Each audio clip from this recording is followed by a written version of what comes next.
Committee Room 30, Sound.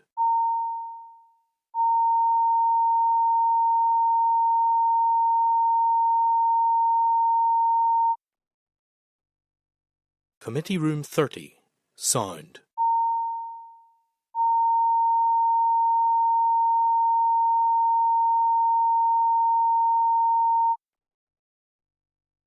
Committee Room 30, Sound.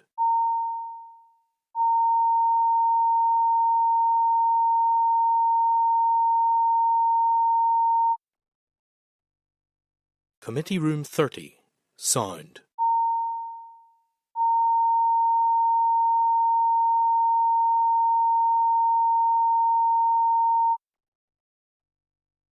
Committee Room 30, Sound.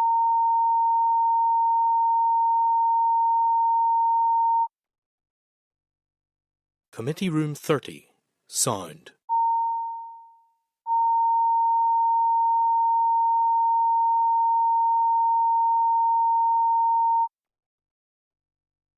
Committee Room 30, Sound.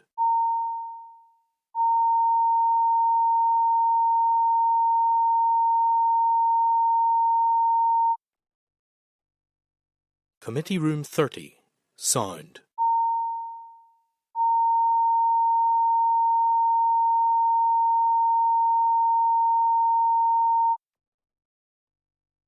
Committee Room 30, Sound.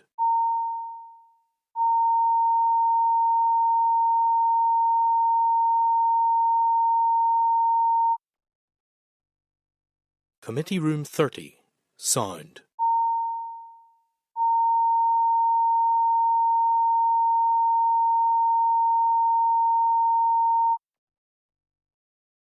Committee Room 30, Sound.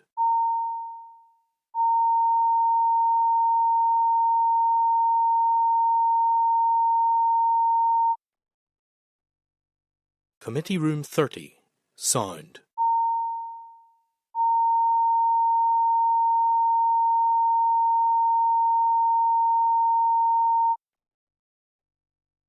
Committee Room 30, Sound.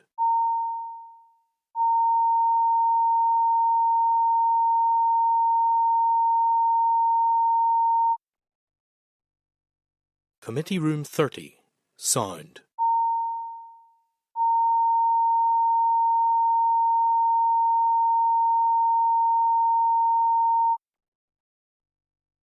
Committee Room 30, Sound.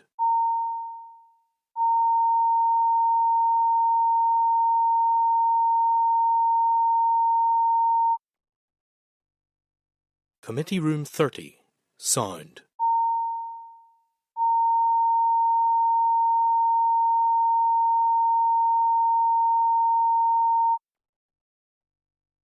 Committee Room 30, Sound. We're back in session. So we've just finished a discussion there on our updated draft final report on gaps in equality legislation. And so we have, at the request of Philip Brett, we are going to come back to revisit this in 1 week. People are going to have one final read at it, and then we will hopefully be able to sign it off. Okay, is that everything? I think so. Okay, thank you.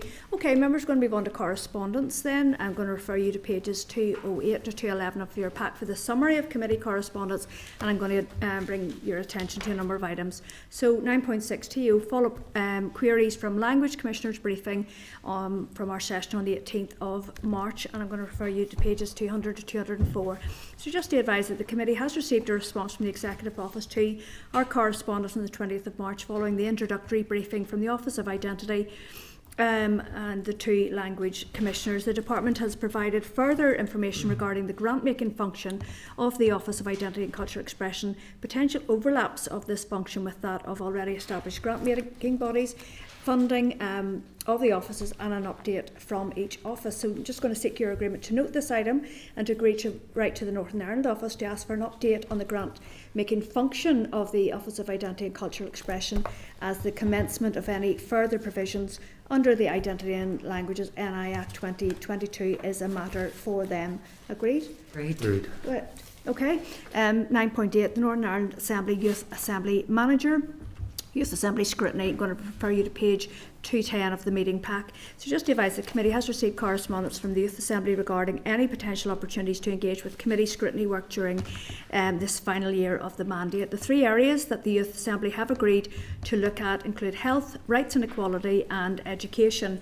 Ending violence against women and girls could be a potential topic as well, and I'm going to ask members if they have any views or suggestions for engaging with the Youth Assembly. Grant.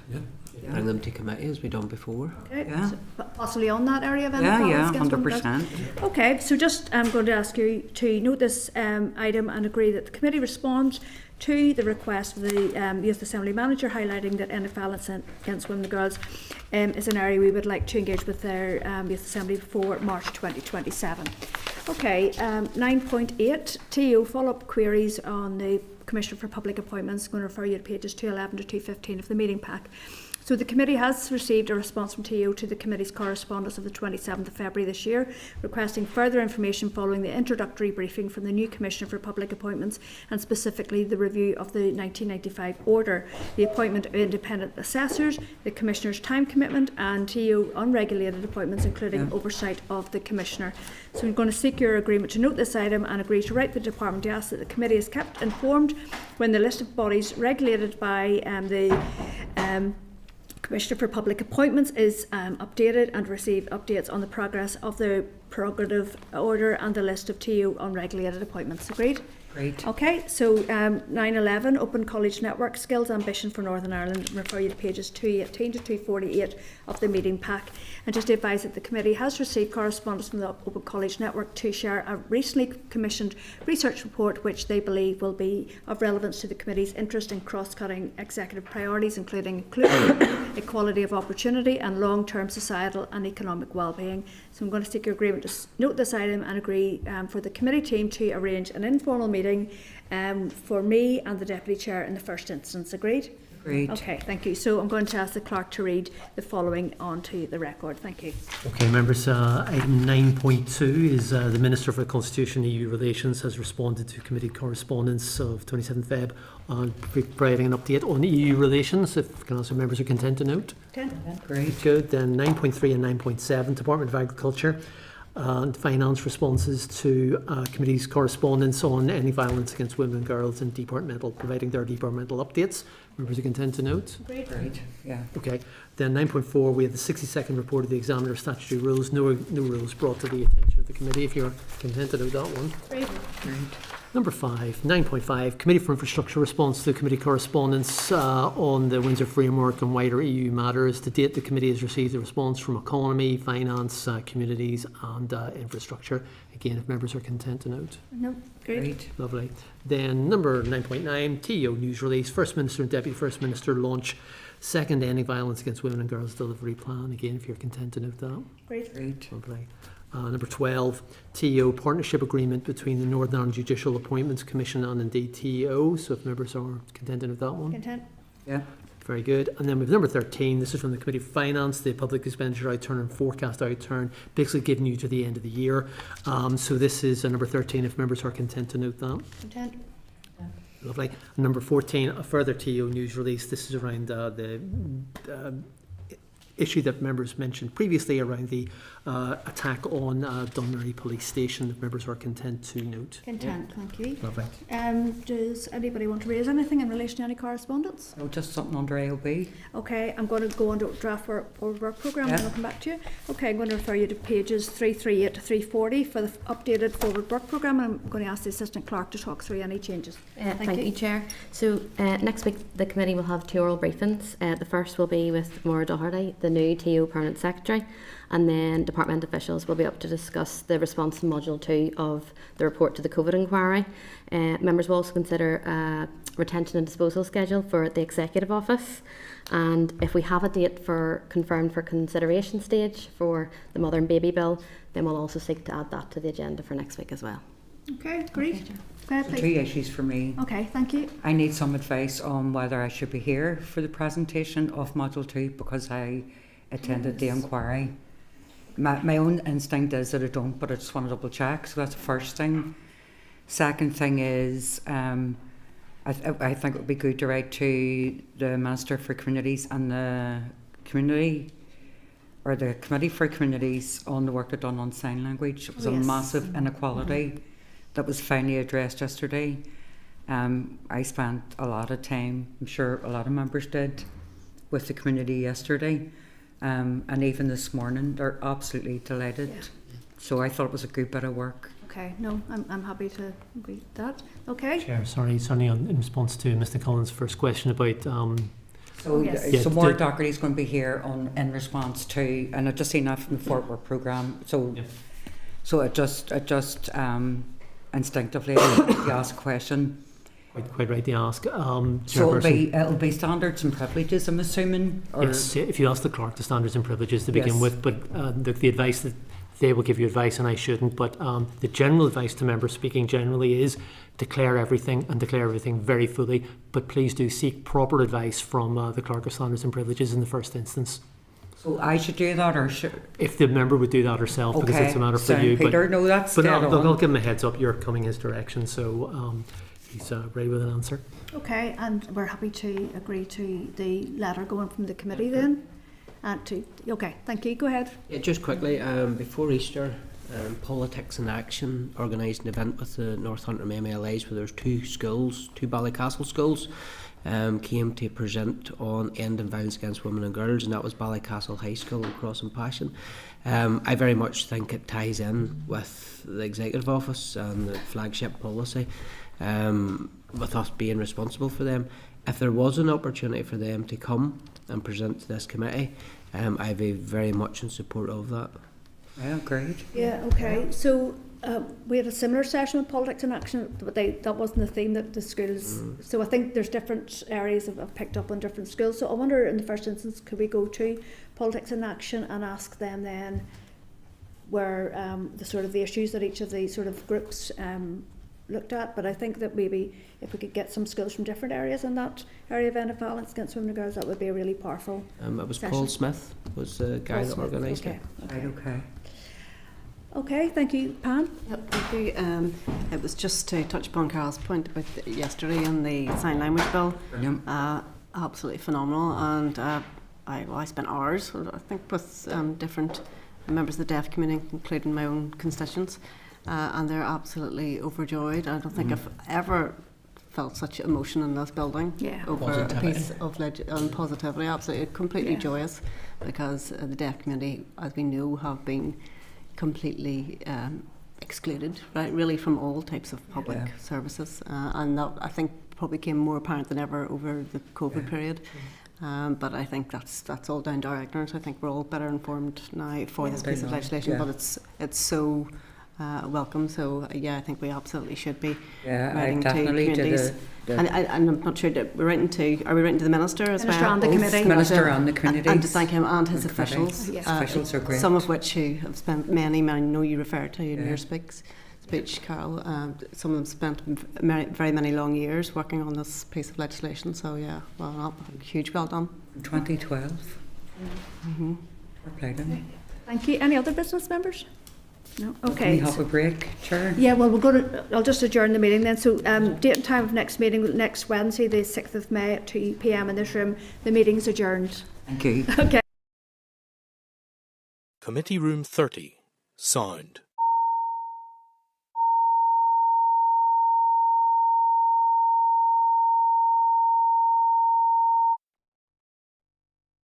Committee Room 30.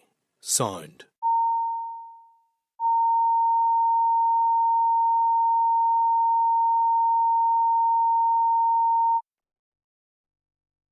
Committee Room 30. Sound.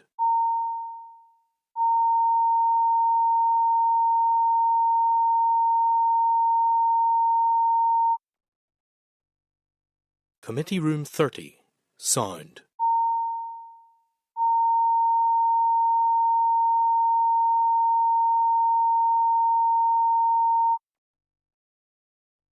Committee Room 30. Sound.